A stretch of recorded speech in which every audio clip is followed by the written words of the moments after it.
Let's read. The title is Moonbathing May Deliver Energy, Inspiration, and Overall Well-Being, astrologer says. For people who may be looking for an alternative to traditional modalities, the practice of moonbathing could be something that could bring inspiration, well-being, and centering. According to experts, moonbathing is the practice of exposing oneself to the light of the moon in an effort to drink in the cooling lunar energy, according to Yogapedia. The practice of moonbathing is believed to be beneficial for hypertension, rashes, hives, and various inflammatory conditions, the same source noted. Moonbathing, an ancient practice, cultivates a connection with the moon. The ritual was practiced among cultures in India, China, Egypt, and Arabia, Yogapedia indicated. Most often, moonbathing is done in places where the moon is in full view. The practice can be as simple as taking a walk in the moonlight or lying on a blanket under the moon, similar to sunbathing, said the same source. All you have to do is stand or sit in the light of the moon and absorb the light for 5 or more minutes. It is often suggested to be done on full moons, but I recommend doing it more often, said Karina Chrysler, an evolutionary astrologer and ritualist in Toronto, Canada. And the reason is that the moon cycle has multiple activations of energy throughout the month. When you bathe in the lunar light, she said, the illumination of that specific time of energy in the moon cycle and the zodiac sign it is in significantly influence or alters a person's experience by the nature of its cosmic energy. To fully capture its cyclical creation and revealing power, it is best to moonbathe every 2 or 3 days, or at least once a week, Chrysler said. The moon holds a powerful position in the birth chart, said Chrysler. When we connect to the moon's light, there is a cosmic connection to a natural cycle in the body due to the parallel energetic system. It rules the subconscious, how we emotionally connect or respond, our inner world, the things hidden in our psyche, and our initiative nature. It reveals our truth because it works with emotional signals from the soul or the subconscious. The lunar cycle also is similar to the female menstrual cycle, she pointed out. It has the power to create a new beginning or birth, and also a manifestation of a dream or a goal or conception. On a deeper level, people are seeking connection and spiritual practice. Moonbathing can be a simple practice. It only requires one's attention, intention, and space to fill whatever comes through. Why is moonbathing growing in popularity? There's been a growing interest in the idea, partly because astrology is so popular now. But on a deeper level, people are seeking connection and spiritual practice. On social media, many people have shared positive thoughts about moonbathing. Sleeping under the moonlight feels so nourishing. One Instagram user wrote, while a TikTok user wrote, I'm always under the full moon, basking in its glory. I work with many women with significant trauma or a deep fear of being seen, and this practice has been extraordinarily healing for them. It also helps with dissociation or the feeling of separation, said Chrysler. Also, she said the moon can act as a mirror and reflect the things we may not want to hide from or see about ourselves. reflection is the path to self-actualization. It's been reported that there are physiological benefits of moonlight. A piece in Medium said that according to the age-old science of Ayurveda, just like sunlight, the moonlight has a soothing and calming effect on the human mind and body. In addition, the ritual can trigger the release of melatonin, a hormone that promotes relaxation and initiates sleep. To chart how moonbathing affects you, Chrysler recommended keeping a journal and writing about your feelings, especially throughout the monthly lunar cycle. Many people are reconnecting to these practices because they honor nature's natural wisdom. This is what we need to get back to. Dr. Liz Carter of Seattle, who holds a doctorate in naturopathic medicine and a master's of science in acupuncture, wrote, "Gazing at the moon can help to relax your nervous system, improve your circadian rhythm to help you sleep better, and even help to regulate the timing of your menstrual cycle." I don't have one of those, but that's the article. I'll tell you that, I am definitely a big fan of sunlight. I believe, I have to have the sun to feel good. I can go a day, if it rains one day, I'm fine. If it rains 2 days, I'm fine. But 3 or 4 days of gray, and it definitely affects my mood. I do all my workouts outside, when it's warm enough. And I try to, wear as little clothes as possible so that I get sun all over my body.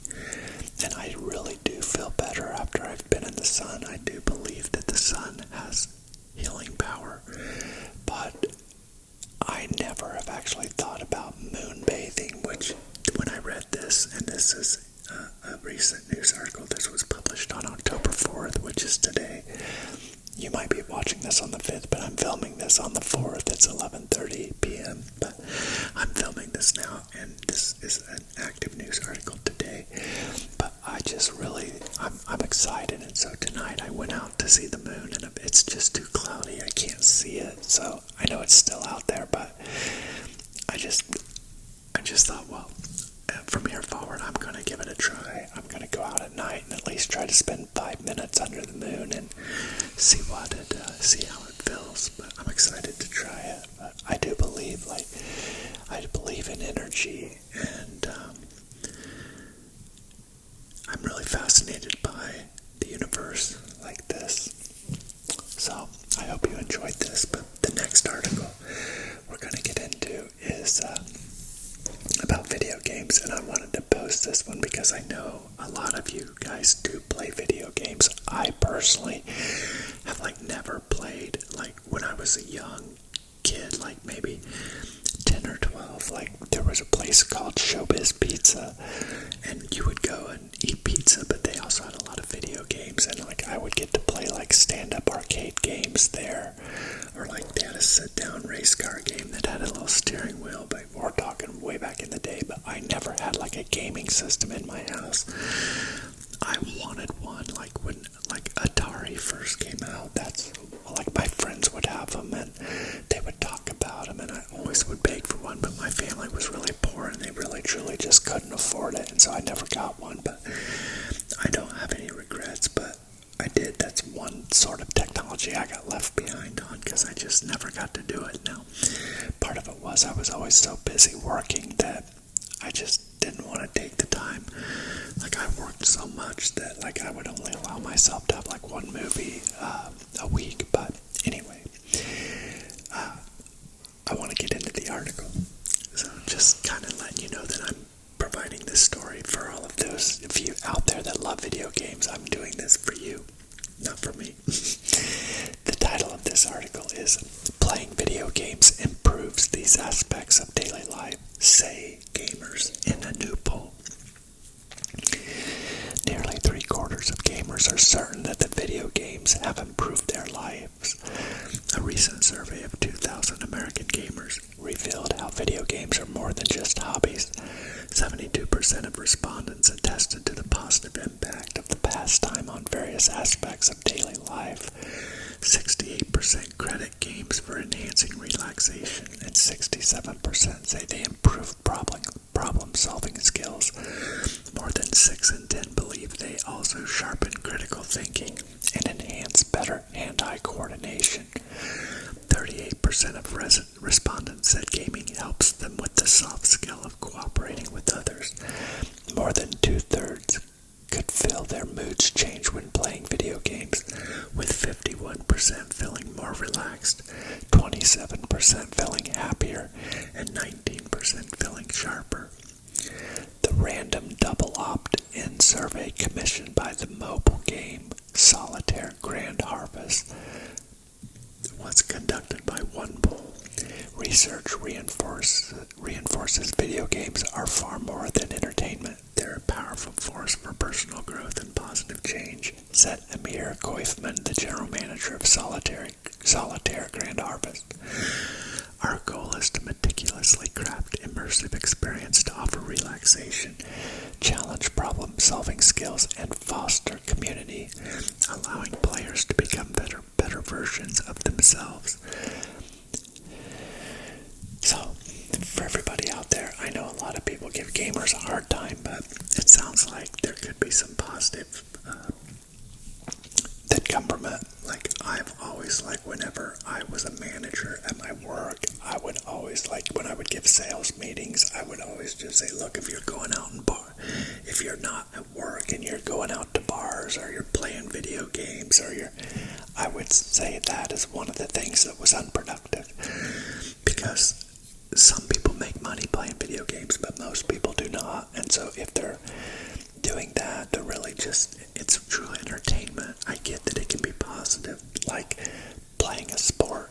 Like if you're just playing for fun, like on a church softball league or something, you're just playing for fun, you're not playing for money, but it also is giving you good exercise and it's giving you camaraderie with other team members. So I kind of understand that side of it, but I believe that when you're young, you really do. In this world, it's so hard to make it, and my fear for everybody is that you get to be my age and you're stuck in a job you hate, but you can't afford to not work.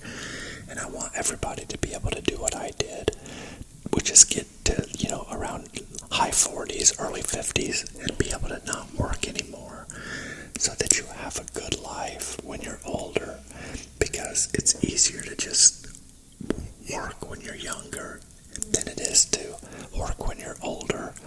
And I think when I compare it, yes, when I would get upset sometimes that I was working so much and be envious of people that were out there playing or taking vacations, but at the end of the day, today, I'm so happy I did it. I'm so happy I worked so much when I was young, because today, I'm 50. I think I've got another 50 years of life left, and I can just enjoy every day. And to me, that's so much more important than where, if you're young, yes, you can enjoy some of it, but then in your mind, you know that you've got a lot of work ahead of you. Where for me, I'm enjoying it, and I look back and I know what I gave, and I don't have that misery to look forward to. There's no misery in my future.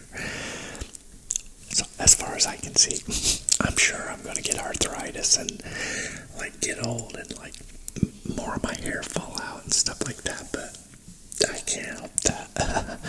Whatever's going to happen is going to happen, but I try to keep myself as young as possible. Part of that is being friends with all of you guys, because I know most of you are younger, and I know I'm on the older end of people that enjoy ASMR, but I'm not ashamed of it, because ASMR makes me happy, and it makes me relaxed and gives me tingles, and I love them. I love it. So, okay, moving on. Next article. We're going on a rampage tonight. 3 articles tonight. This one is local, and I got this recommendation from a subscriber that told me about an old YouTuber that died, and he told me about his channel, and his channel is still active, so I'm sure his family's keeping it alive. The name, I can't think of the name right now, but anyway, he talked about this YouTube guy that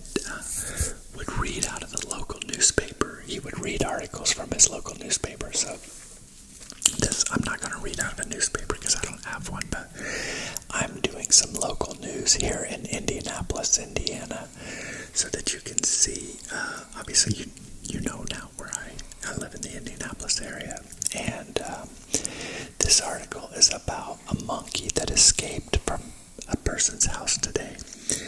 And the title of the article is Officers Searching for Loose Monkey in East Indianapolis Neighborhood. Injuries have been reported. IMPD, which is Indianapolis Metropolitan Police Department, confirmed Wednesday evening they were helping officers from Indianapolis Animal Care Services in locating the monkey in the 500 block of Iron Ridge Court. Police are searching for a missing monkey in an East Indianapolis neighborhood that may have injured some people. IMPD confirmed Wednesday evening they were helping officers from Indianapolis Animal Care Services in locating the monkey. Police said they've received reports of minor injuries that were inflicted by the monkey, though IMPD would not confirm if the monkey had bitten anyone. The department tweeted a photo of the monkey they're searching for. Around 10 p.m. Wednesday, IMPD said the monkey named Momo was last seen at the entrance of the neighborhood where the search is occurring, though police did not know when that sighting happened. An officer told 13 News at the scene the monkey escaped from a house near Midhofer Road and Prospect Street, about a half mile from where the search is taking place. The neighborhood where the monkey was last seen is off Midhofer Road, just south of East Washington, near Washington Square Mall. Anchor Scott Swan reached out to the Indianapolis Zoo for more information about the monkey. A zoo spokesperson tells us it is a patus monkey, which is commonly found in the grasslands of Africa. They typically stand 16 inches to 30 inches tall at the shoulders when standing on all fours, and are well known as the fastest primate on land, capable of running over 30 miles per hour. The spokesperson said the monkey, which appears to be an adult, is likely confused and stressed.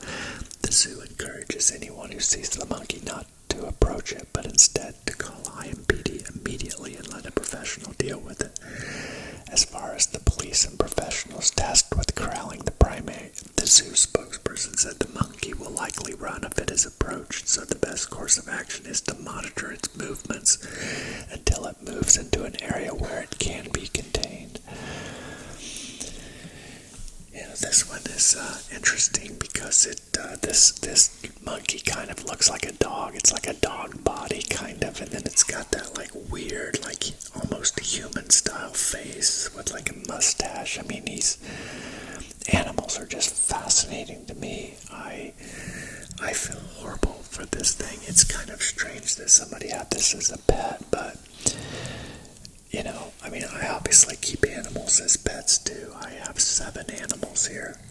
3 dogs, 3 cats, and a horse.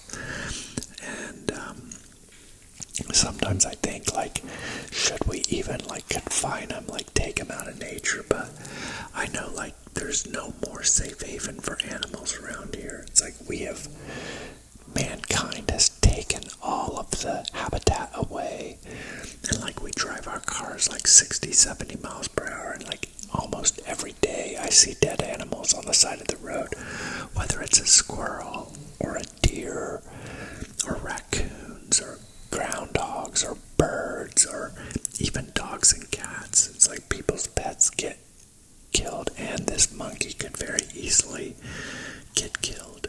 They don't know. It's like it's just such a strange world to them, and it's like the world we've made. It's not theirs.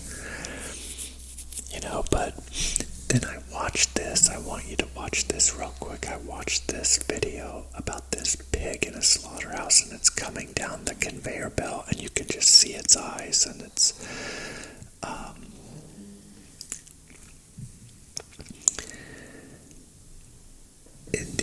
it says on here, I need to make sure that I got my volume off. Here we go. It says, we have to admit we human are cruel, but which creature is not cruel?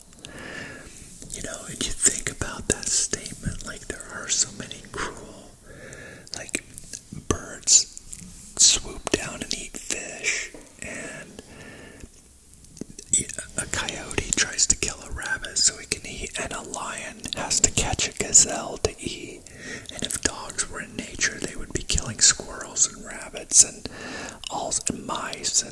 all sorts of, cats catch mice, and but what's really fascinating to me is every animal that we eat as humans. We only eat vegetarians. Cows are vegetarians, pigs are vegetarians, chickens are vegetarians, turkeys are vegetarians. Now, fish are not vegetarians. Fish actually eat each other. So, it's just sad because I was a vegetarian for 12 years specifically for the reason that I knew what we were doing to these animals just so that I could eat them. And it's obvious we don't have to eat them to live anymore. Vegetarians prove that, and vegans prove it. We can stay alive without eating animals, and so it's harder to justify the fact that we do it. But I went back to eating animals, and I have a lot of guilt about it at times, and especially when I watched that pig video. I'm like, I used to watch all sorts of animal welfare videos years and years and years ago when I first became a vegetarian. So I was a vegetarian for 12 years, but once I stopped, of course, I don't want to watch it. I don't want the reminder of what's being done so that I can have meat. I already know it, and I don't need to be reminded about it, but it is painful. And then none of my feeds have had nothing in them, and then all of a sudden that pig video popped into my feed today, and it was kind of interesting, but of course it sent me down that guilt spiral, thinking, why am I doing this, I don't know. I'm doing it primarily to get additional protein in my body and trying to gain 5 pounds of muscle. That's all I want. I don't ever want to be real big, but as I get older, I need more muscle. Anyway, muscle helps with, if you have a high muscle percentage on your body, I don't want to be big like these big muscle guys, but just have additional, 5 pounds of additional muscle on my body. It helps protect your skeletal system, and it makes your metabolism higher. But at any rate, that's been my justification. And seeing that little pig has got me thinking I need to look back into it and find some alternatives to get high protein in my diet that's not animal protein. But anyway, I'm going to end with a surprise for you. Well, maybe I'll wait till tomorrow because it sounds like they're sleeping. I was going to take my camera and show you my dogs, but I'll go ahead and leave it here for tonight. But I hope you enjoyed this news stories, and I will see you tomorrow. Good night.